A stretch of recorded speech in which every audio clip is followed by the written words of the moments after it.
So thank you guys for hopping on. This is obviously episode 2 of our weekly women's health chat, really. Each week we are looking to choose popular subjects, so subjects that either our customers or promoters or people have come to us and said, you know, I'd really be interested to know more about using ketones with sleep or using ketones with nutrition and things like that.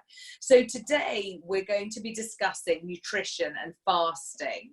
I mean, fasting was something that was brand new to me when I got involved with this business back in January, and I've now done 3 reboots, which are 60-hour fasting, which we'll learn more about. But I think, you know, I would have had no idea in my previous 46 years how valuable that could be to my health. But we're really, really fortunate. We've obviously got Jennifer Harper Deacon on here, who is hugely experienced, 30 years as a naturopathic doctor who has so much experience of ketones and the ketogenic diet. So I think we'll just crack on forward and ask her a couple of questions which hopefully will help you guys. If you've got anything pressing, put it in the chat. If it's appropriate, we'll be able to answer it. If not, we can get back to you after the call. But Jen, in your opinion, what does a healthy ketogenic nutrition program for women look like? Hi, Catherine. Yeah, I think the problem comes with a ketogenic diet, and I've had many friends who've come to me and they followed a ketogenic program, or they think they've done a ketogenic program. So what they've done is they've looked at regimes from the 80s, popular regimes from the 80s, which basically meant, yeah, you can have as much cheese as you like, and you can have bacon, you can have sausages, you can have lots of protein, lots of dairy, lots of cream. And that program for women isn't necessarily a good program at all. So number one, every single person, male and female, certainly needs to have only a moderate amount of protein in their diet, not to go crazy about protein. But I think the important thing in particular for women, just taking one aspect of how we're biologically very, very different from men, is our intricate pattern of hormones. And in particular with women, hormones can turn in a negative way, as in estrogen, for example. There's different forms of estrogen, and some forms of estrogen we do not want in the body. We have to get rid of these estrogens as fast as possible. And I check many patients' DNA, and so I have an idea of whether they've got this pattern in the body. But because there's a lot of people out there I'm helping where I don't know their history, then one of the really critical factors is we do need to integrate certain vegetables into the diet. In particular, the cruciferous vegetables. Now, the cruciferous vegetables contain a compound called indole-3-carbinol, or DIM, and this compound is one of these magic compounds that helps take the nasty estrogens out of the body. Now, the other critical thing as well for women is we do need to be in more of an alkaline state in the body. That's really, really critical. And so the more we focus on the older form of ketogenic diet, which may have been, yeah, you can have copious cups of coffee, and as I said, and the cream and the meats, etc., etc., that can take your body more into an acid state, and we do need to be more alkaline than acid. And a critical thing about the green vegetables is they're super high in magnesium and calcium and other minerals. And one slight issue if you do the ketogenic diet incorrectly is you can deplete the body of minerals. So it's really, really important that we make sure we've got these critical minerals in the body for our bone health, especially when we're over a certain age and we go into the menopause, where osteoporosis, etc., becomes more of a risk factor. So that's really, really important to bring vegetables in. Now, the big question I have is, many say, but if I bring vegetables in and I follow a clean, what I call a clean ketogenic program, which, if I just go over that very simply, it's a moderate amount of protein. And how you tend to do this is just look at the palm of your hand and also the thickness of your hand, and that's sort of round about the amount you should have with each meal. okay? So it's a moderate amount of clean protein. And then you would have, you know, a nice amount of green sort of vegetables that tend to be what we call low glycemic index or low glycemic load. And that basically means they don't spike your blood sugar or your insulin, which then goes totally against a ketogenic diet.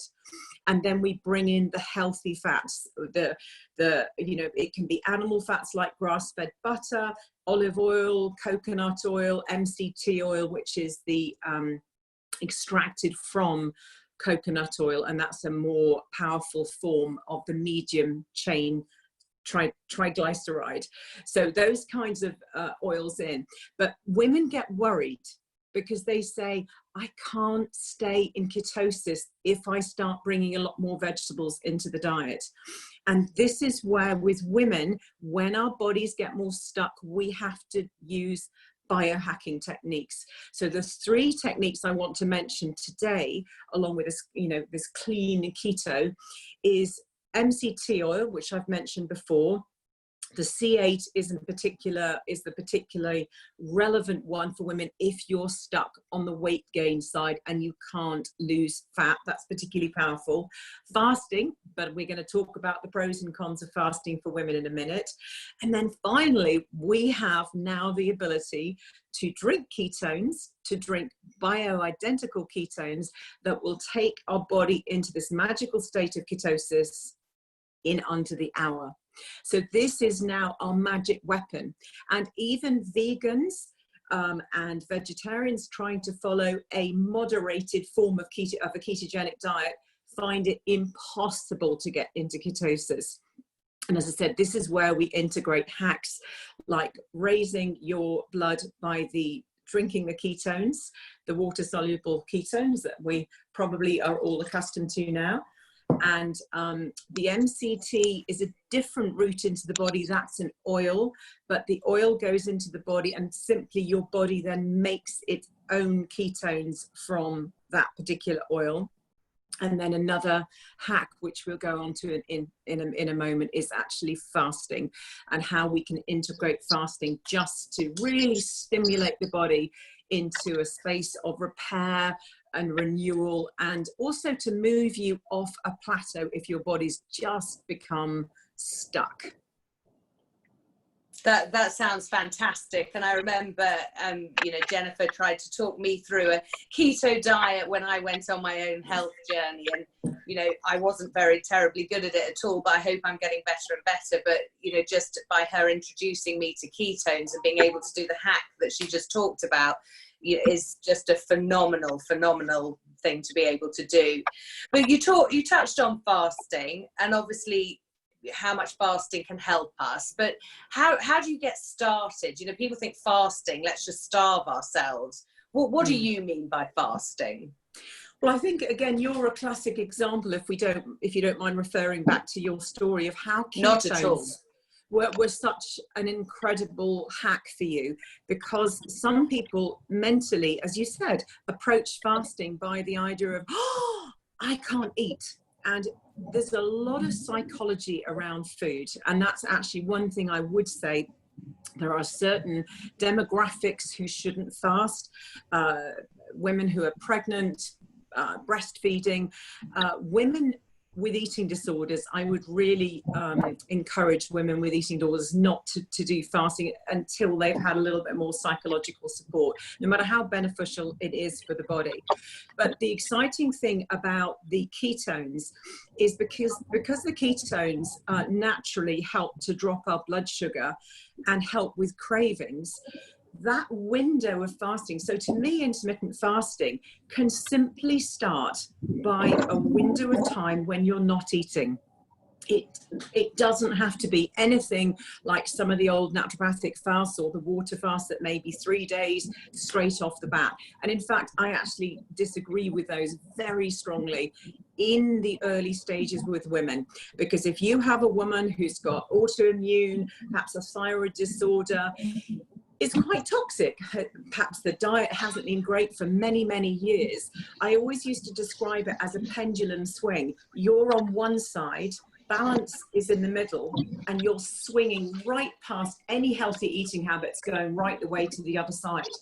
So actually, I am quite strict with fasting in the respect that I say to patients, the important thing first is to really begin to educate yourself on proper nourishment and eating for your body.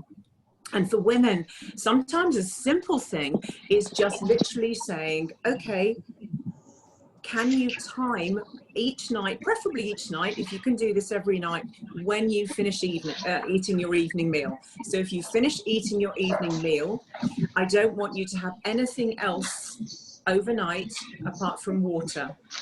So then it's not quite so difficult, because they say, well, yeah, I'm not going to think about food because actually I can read a book, watch a film and go to bed.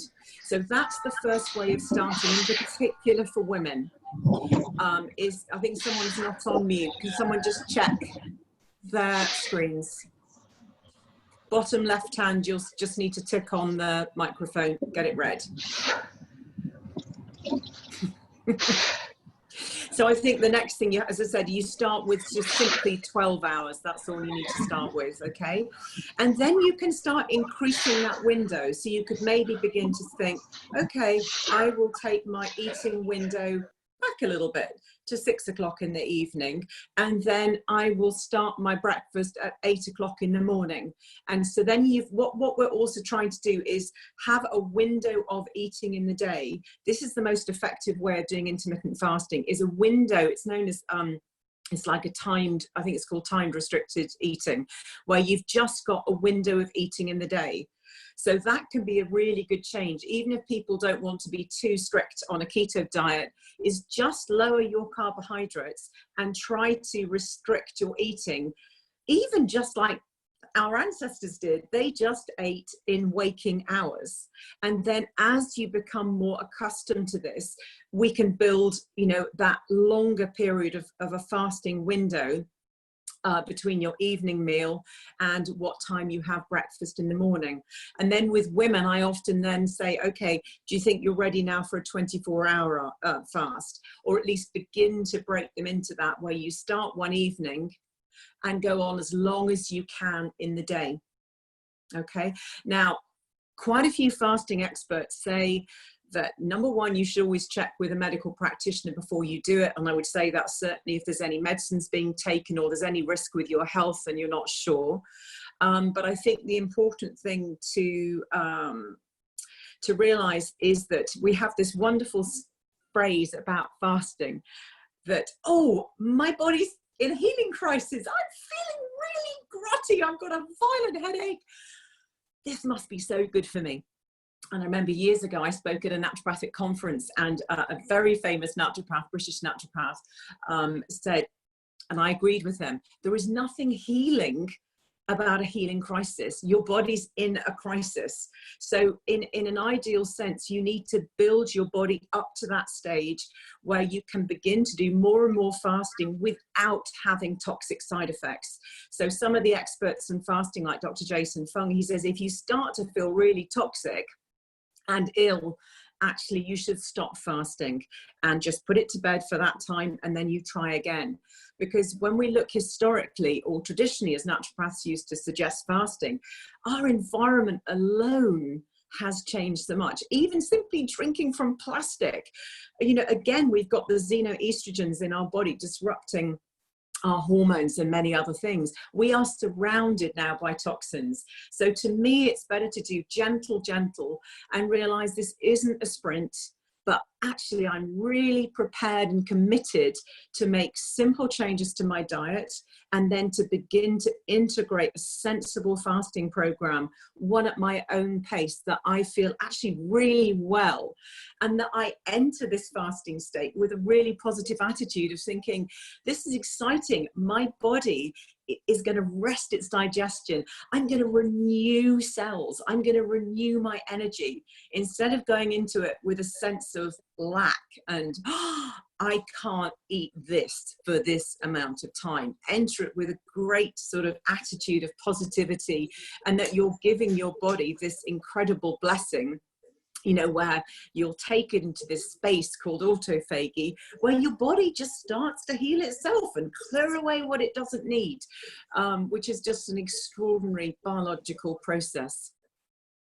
Thank you. That sounds incredible. And I think one of the most common questions that comes to us the first time people buy the ketones or are about to try them is, or they're nervous, is, do I have to change my diet? And I think, you know, just coming from me, the, you know, not the nutritionist expert, but the, you know, end user, the ketones do the work for you. So I've changed nothing initially, but naturally it starts to change your food habits, your food cravings, it suppresses your appetite.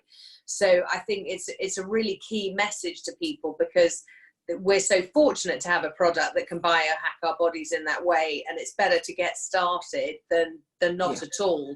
You know, we all just fear it. So I guess, you know, from our point of view, lots of you here might have been on the ketones.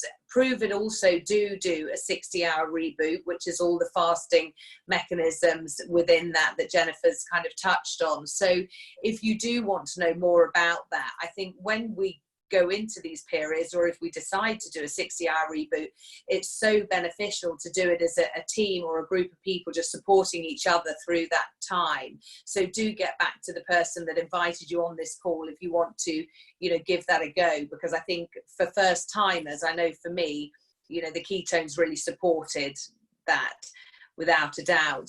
Can I just quickly jump in there, Catherine, on the ketones? So the other thing you can do, because you're effectively with the reboot, you're getting effectively 2 days of supplies.